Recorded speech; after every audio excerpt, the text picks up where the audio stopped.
დილამშვიდობის მეგობრებო, ყველას მოგესალმებით. როგორ ხართ?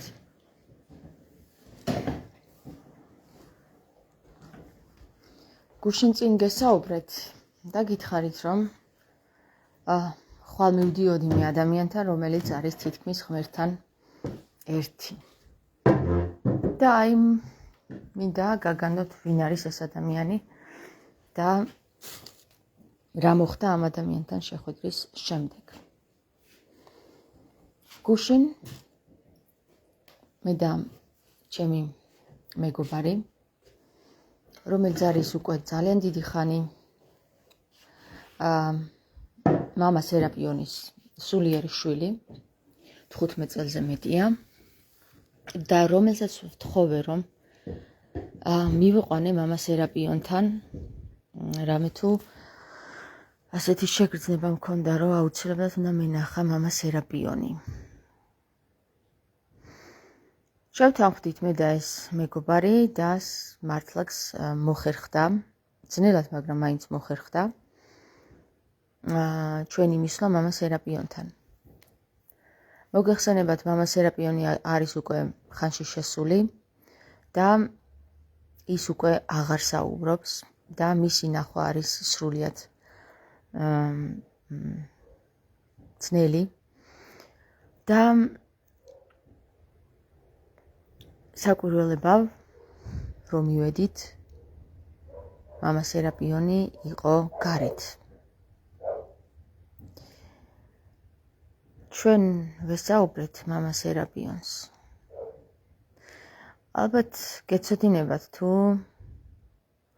როგორ საუბრობს მამა სერაპიონი ბოლო დროს. ჩვენ ვისაუბრეთ მხოლოდ მზერით და საოცარი დიალოგი გამოგვივიდა.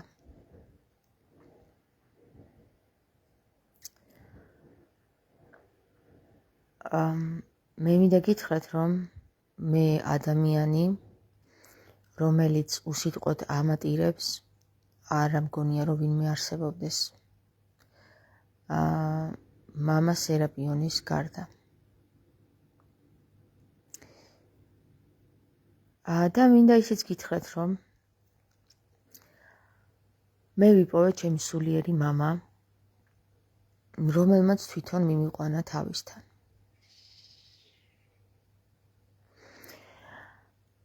მინდა გითხრათ ისიც, რომ თუ კი რამე ტვირთი მქონდა აღებული ჩემს თავზე,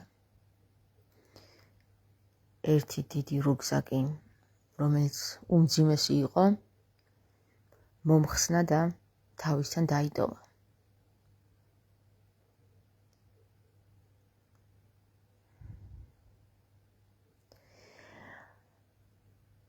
ამის მერე მივხვდი, რომ აუცილებლად ადამიანს უნდა ყავდეს არა ისეთი მღვდელი, რომელიც ვითომ რაღაცებს არიგებს, არამედ მართლაც მისი სულიერი მამა რომ იქნება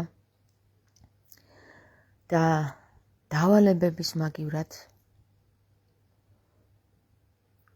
სიმძიმეებს და ტკივილებს გაუნეიტრალებს, რომელიც მიგიღებს და კარს არ გამოგიხურავს და რომელიც იზრუნებს შენზე სულიერად. გინდ სიტყვიერად, გინდ უსიტყვოდ.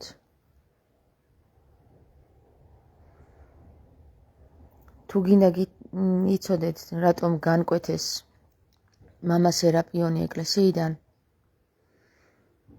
მე გეტყვით, რომ მამა სერაპიონს არაერთ მეუფესთან ქონია შეპასუხება, რამე თუ უღმერთოებას ჩადიოდნენ ისინი.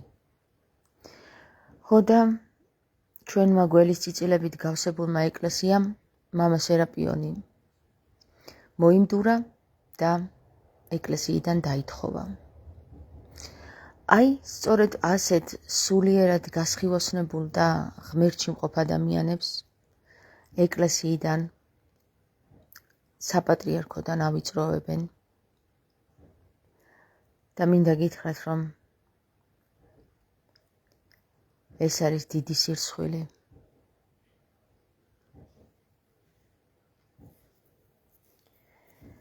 ადამიანი, რომელიც ღმერთშია და უწმინდესი და უნეტარესი, ალბათ უფრო შეეფერება ვიდრე იმ ადამიანს, რომელიც ხელებით, სოკოებით და ჭუჭხებით არის სავსე. ალბათ უკვე მიხვდებით ვიზეც ვსაუბრობ. ხო და არ ვიცი. მე მინდა გითხრათ, რომ